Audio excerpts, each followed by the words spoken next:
Welcome, everyone. I am Brian Lee Durfee, author of The Forgetting Moon, The Blackest Heart, The Lonesome Crown, all published by Simon & Schuster's Saga Press. Today, I'm going to be reviewing Terry Brooks' newest, just released this week book, Small Magic, a collection of short stories from 1977 to 2020. You know, I'm not big into short stories, but I'm big into Terry Brooks. So it takes a special author for me to buy their short story collections. I mean, I just don't buy short story collections from everybody. It takes like one of my top 10 authors. And then I might get their short story collection. And I can't always promise that I'll like them. However, reading this, I do have to say, reading these short stories, a lot of them take place in the Shannara universe, and it's always delightful to travel back in time and to travel back into my youth and feel the nostalgia of some of those earlier books like Sword of Shannara, Wish Song of Shannara, Elf Stones of Shannara. And they've got a lot of short stories in this book dealing, there's sort of like short stories set in the universe. I love Terry Brooks. Not only that, but as you know,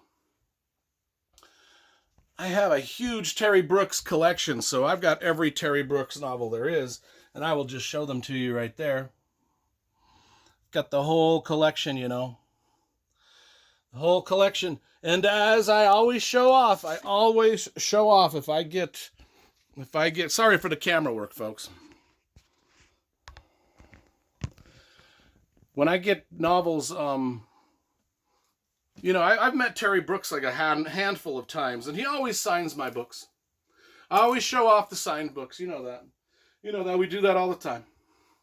If you want to see what Terry Brooks has meant to me, just as a fantasy author and a fan of fantasy, you have to watch my review of The Sword of Shannara. It's one of my most popular reviews on this channel. Just type in my name, The Sword of Shannara. The review will come up. I might provide a link. If I remember, I might not. But anyway, just watch that review if you want to see my history with The Sword of Shannara. It really was the first fantasy book. Well, it was the first book I ever read for enjoyment. The first book I ever bought.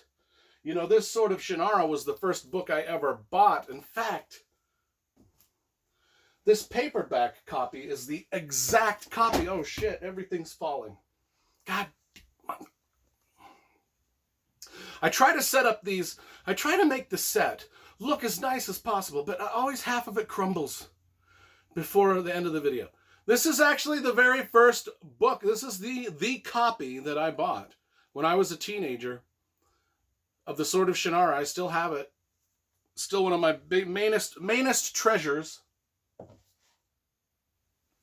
And the dude just means a lot to me. It was the first book I ever bought with my own money, the first book I ever read for enjoyment, that got me hooked on reading and that that inspired me to be a writer. So we're going to review the short story collection starting now.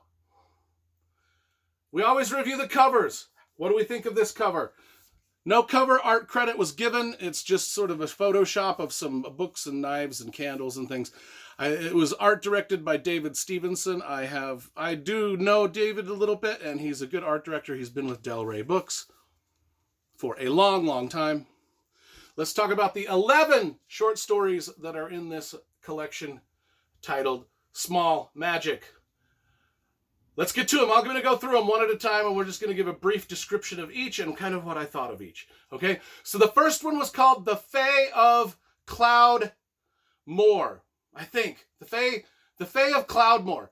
It's a book it's a short story that Terry Brooks wrote for a magazine, and it was based off of Paul Anderson's Hugo Award-winning story, The Queen of Air and Darkness. And it was one of Terry Brooks' favorite stories when he was a kid. And so he was really honored to do an homage to Paul Anderson's story. And so it takes place in a universe that Terry Brooks did not create. It was a universe that Paul Anderson created. I'm not familiar with Paul Anderson's Queen of Air and Darkness. I have so maybe the first short story in this book didn't really connect to me because I have no idea what was going on. Never read Paul Anderson's work, so I couldn't relate to the short story whatsoever. However, short story number 2 was called Afterwards. And it is about Garrett Jacks and Stee Jans. If you remember, Stee Jans was the warrior captain of the Elven army in, maybe the human, I can't remember which army he captained, in the Elfstones of Shannara. Garrett Jacks was the weapons master in the Wish Song of Shannara. So this short story takes place in between those two books, where Garrett Jacks is actually a new recruit in Stee Jan's army. So it must have been the human army, because Garrett Jacks was human. Okay, figured that. I put 2 and 2 together just right now. The human brain is an amazing thing. You know, so that's pretty kind of cool. He's just known as recruit number 12. So throughout the story, he's just known as recruit number 12. He's extremely gifted. And it isn't until the very end that we find out that it's Garrett Jacks. Don't worry, I didn't spoil that for you, because Terry Brooks writes a foreword to the story letting you know what's going on. Even he spoils it before I can spoil it, if that makes sense. But it's pretty cool. I like that one because it took us back to the Wish Song of Shannara and the Elfstones of Shannara universe, and gave us 2 of our favorite characters, Stee Jans and Garrett Jacks, from both books. Book number 3, Imaginary Friends. It's a Word and the Void book. Or short story. It takes place in the Word and the Void, which is over here. These books here. It's kind of about a kid with cancer who imagines he's got an imaginary friend that's an elf. It's about all I can tell you. Didn't care for that one too much, just because I'm partial to the Shannara stories, and thank goodness most of these are Shannara stories. Book number 4, Weapons. It was called The Weapons Master's Choice. The Weapons Master's Choice, again about Garrett Jacks, the Weapons Master. The Weapons Master's Choice really reminded me of a Western. It's almost like Terry Brooks was channeling his inner Louis L'Amour when he wrote this, because it really reads like one of those Westerns where it's like the lone cowboy, the lone gunslinger kind of sweeps through town, kind of like the Clint Eastwood Man with No Name. Well, that's what Garrett Jacks is in this. He's like a man with no name as he sweeps through the towns and rights all the wrongs, kind of a thing. And he's just a badass weapons master. It's a good story. He's like it reminded me a lot of True Grit. Because there's a girl in there that he's got to kind of protect. So that reminded me a lot of True Grit, that the fourth story, The Weapons Master's Choice. Number 5 is The Unfortunate Influx of Philippia.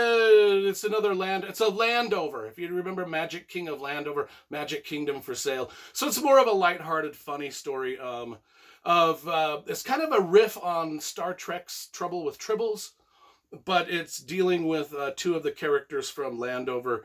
What are their names? Philip and Sot, and the Gahome Gnomes. But it's kind of like it's almost like a redo of Trouble with Tribbles from Star Trek. More of a lighthearted story. That one was okay. Number 6, Al-Anon's Quest. Probably my favorite or second favorite story in this book. Al-Anon's Quest, where, in the Sword of Shannara, it opens up with Al-Anon finding Flick and Shay in Shady Vale. Well, that's the opening chapter of Sword of Shannara. But this short story is his quest leading up to that point. Like, how did he figure out that Shay Ohmsford was the heir? How did he figure out where Shay Ohmsford lived? So it's just like a really cool prologue to the Sword of Shannara, which you could just tack right onto the Sword of Shannara if you wanted to, and it would fit right in with the whole book. That was probably my second favorite story. We'll get to my first favorite one. Because I just really loved going back to Al-Anon, Shay, and Flick, and all of that stuff, and it was just dynamite. I loved it. I would give that one 10 out of 10. So, number 7 is Indomitable. Takes place after Wish Song of Shannara. It's a little tale with Jer Ohmsford, and some more of Garrett Jacks. But Jer Ohmsford was Bryn Ohmsford's brother, if you remember the Wish Song of Shannara. It's just a kind of a continuation of the Wish Song of Shannara and sort of what happened to Jer Ohmsford after that. That one was good. I like that one. Number 8 was Don't Tell Dad. That's the title of it, Don't Tell Dad. It's another Landover novel, Magic Kingdom for Sale. Gosh, it was just a forgettable story to me. I did not like it. Can't even remember what it was about. Just it went in my eyeballs and didn't process any in my brain, and that was it. Last Ride. No, the Black Iris. The Black Iris, number 9. The story number 9, The Black Iris, is my favorite one. My favorite story. Remember at the end of Sword of Shannara, where everything is wrapped up and it's the very last page, and Flick and Shay are just sitting there in the inn at the table, and their dad comes in and says, "Hey, there's a dude to come see you, Shay." And we go running out and we find out that it's Panamon Creel, the thief. Panamon Creel, the one-armed thief, Panamon Creel, who was such a great character in the Sword of Shannara. One of my favorite characters in the Sword of Shannara. He comes, and that's where the story ends. Is Panamon Creel comes back and, "Hey, Shay, I'm back." Oh, but that's not all. That's not the only reason Panamon Creel came back to find Shay. We find out in the Black Iris that there's another reason Panamon Creel came back. And it was because there's this... He wants Shay and Flick to help him on this quest to go find the Black Iris. And it has to deal with the troll Celt set, You remember Panamon Creel had his buddy, the troll Celt set, sort of like Han Solo has his buddy Chewbacca. Panamon Creel had his buddy, the troll Celt set. It kind of involves Celt set's history and this Black Iris stone, and they go to find it. And so Panamon Creel sweeps Shay and Flick up on another quest. And they go off on it. And it's just dynamite. I love that. That was my favorite one. My favorite one. Because it had, once again, it involved the Sword of Shannara, Shay, Elmsford, Flick, Elmsford, and Panamon Creel. And another quest. I mean, it's a short quest. It's only a short story, like 30 pages long. That's cool. The Last Ride. That's story number 10. It's about the Wing Riders from the Heritage of Shannara series, which was popular in the 1990s. And it's about Tiger Tai, one of the Wing Riders, who was a main character in that series. And it's just more about Wing Rider lore and stuff. It was all right. Then the very final book was Warrior, and it's more of a novella. It probably takes up the final third of the book.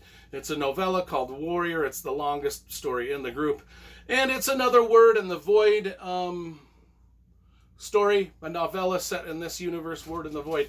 Again, it's another one of those stories that just sort of went into my eyebrow, circled through my brain, and didn't register thing.